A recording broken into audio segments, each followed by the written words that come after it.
What's going on, guys? Payne here once again, and thanks for joining me for another edition of my Everton career on FIFA 13. It's my third and final season, as I keep saying, but we are getting so close to the end now. It's going to be sad to leave Everton, but we'll be moving on to FIFA 14 when that is released in just a couple of weeks' time. Really, when you think about it, it's going to fly by.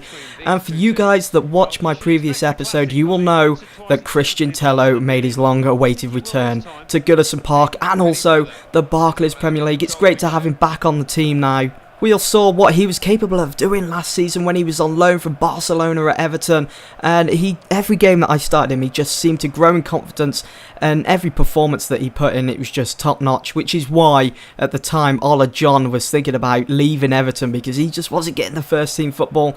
But I mean, now that Christian Tello is back at Everton, what I'm going to be doing is using Christian Tello and Ola John on a rotational basis, and it's great because Stephen Pienaar, he's had a great run at Everton in my last two seasons, but now that he's getting older, his stats are going to start falling dramatically. So Christian Tello and Ola John, they're going to have to step up to the plate big time at Everton. And to be fair, every time I have started Ola John through the first half of this season, his performances have just been sensational. I couldn't have asked for a better player out of him, and I'm so glad that I did sign him.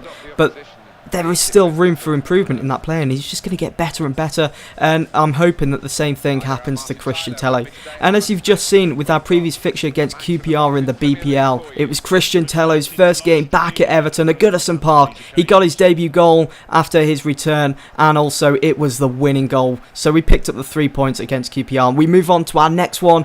Wow, what an important fixture. As you can see, it's against Manchester City. We're playing away, and they are just 2 points top of the table. If we can win this, we can leapfrog them and go to the top of the table for the second time this season, and then hopefully from then on we can maintain our good run of form and just keep on winning and winning and winning, and come the end of the season, Jagielka will be lifting that BPL trophy.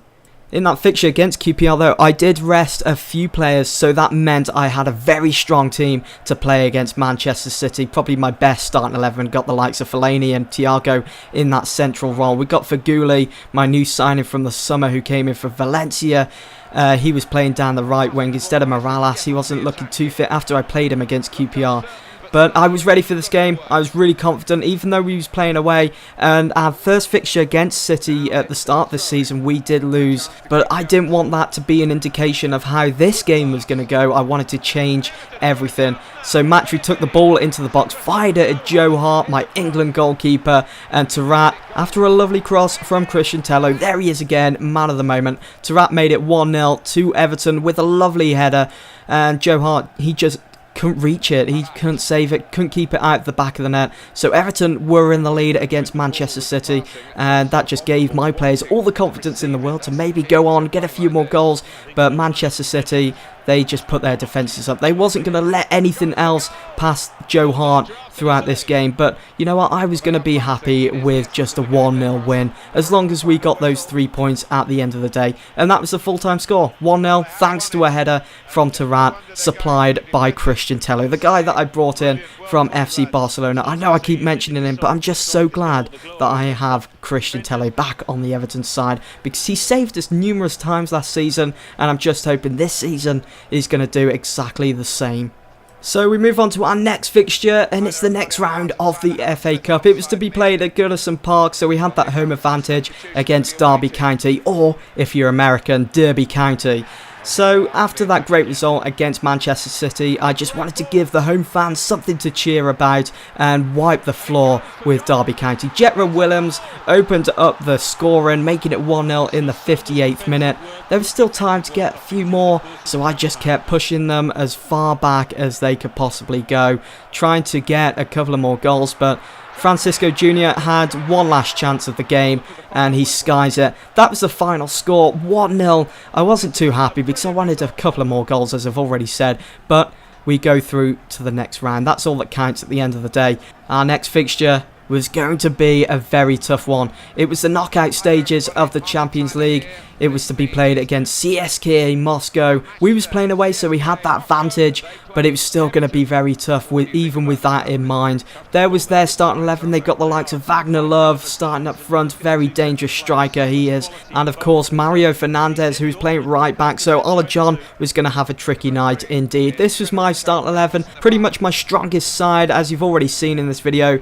But Ola John, as I've already said, did start this game instead of Christian Tello, because I started Tello for that game midweek against Derby County, so he wasn't looking too fit for this game to start the game anyway. But I was confident that Ola John could put in the performance to get us the result that we needed. Just 5 minutes gone of the game, Everton had a corner, I took it, and Matry was pushed over within the box, and so the ref gave us a penalty. Matry stepped up to take, and it was saved by the goalkeeper, and it's such a shame that Matry didn't get that goal, you know, nice and early, get that away goal for Everton, and just make CSKA Moscow sweat it out a little. So Moscow had a corner, and pretty much in every game on FIFA that I play with Everton, I changed the setting to counter-attacking, you know, when you use the directional pad. Well, I did that, and that's exactly what my Everton side did. Morales with all the pace in the world, and it had to be done. It was kind of sweaty, but why wouldn't I take that opportunity? We was playing against a tough side, and Morales picks out Matry just perfectly, and so he made it 1-0 to Everton. There was that away goal that Matry was looking for earlier on in this game through that penalty, which was saved, but one goal just wasn't enough. Marouane Fellaini struck the ball with venom, making it 2-0 in the 34th minute. 2 away goals, and CSKA Moscow might as well not turn up to the second leg to be played at Goodison Park, because we're going through to the quarterfinals with performances like that. Beautiful stuff. Wagner Love is a tricky one. He was picked out in the box, totally unmarked, and he made my Everton side pay for it. He made it 2-1 just before half time, and that was indeed the final score. 2-1 to Everton, 2 away goals, and I think it's just going to be even better in the second leg. It's going to be very interesting to see if CSKA Moscow put up a bigger challenge than they did when playing at home. So anyway guys, we move on to our next and last fixture of this video. It's against a very tough Swansea side, and it was to be played away as well, so it's going to really help our chances of trying to get a good result out of this one. And as you guys know, Swansea were taken over at the start of this season, so they've been splashing the cash in the summer and also in the January transfer window. But just looking at their starting 11 there, it doesn't seem as though they've been buying too many players. So my Everton side didn't have to worry too much about being overrun by world-class players like Messi. Messi at Swansea, just imagine that. It just wouldn't be believable even if it did happen in real life or even on FIFA 13. But anyway, onto this game against Swansea. It's always a tricky game, this one. And on the counter-attack, as always, Fellaini picked out Feghouli. He still held onto the ball. He picked up like a boss. Left back, I don't know what you're playing at, Taylor. Feghouli took the ball into the box, and with a nice little cross to Fellaini with an overhead kick, making it 1-0 in the 68th minute. And look at that nice little high five from Fellaini and Feghouli. Didn't know you could do that on FIFA 13. It's brilliant. And what another great goal from Fellaini in this video. Vorm unable to save it as the ball just rolls across the line. Thiago, later on, there was still time to get another goal. Took the ball one-on-one with Vorm. Vorm comes out to collect the ball, but Thiago too quick for him. Seems as though he chips the ball over Vorm as he goes down to the ground. I love goals like that. And that was 2-0 to Everton. That was the full-time score. And there is those 3 points to add to the league table. Let's just hope now that City lost their game.